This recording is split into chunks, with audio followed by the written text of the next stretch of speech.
Hey, how you doing? This is Mike, Innovative Garage Door. Going to show you fix or repair 3/4 horse garage door opener, blown gear. Obviously, you got the machine unplugged, cover off. This one sits a little different. This little particular cover here, that's where the RPM sensor goes in that little cubby hole right there on that black part.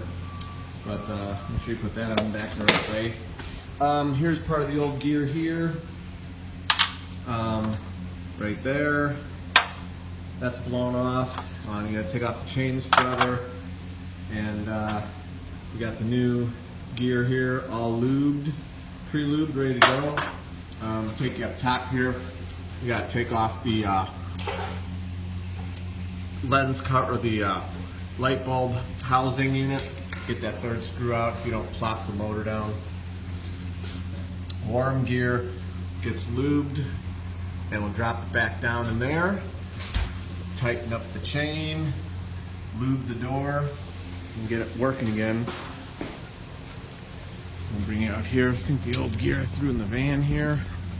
Yep, there it is. Gone. Nasty little bugger.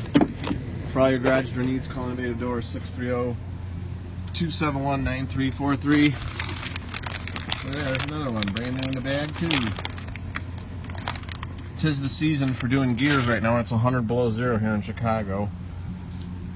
Anyway, thanks for watching our video, and as always, I encourage everybody to praise the Lord. Thanks for watching our fix or repair blown gear on the 3/4 horse garage door opener machine video.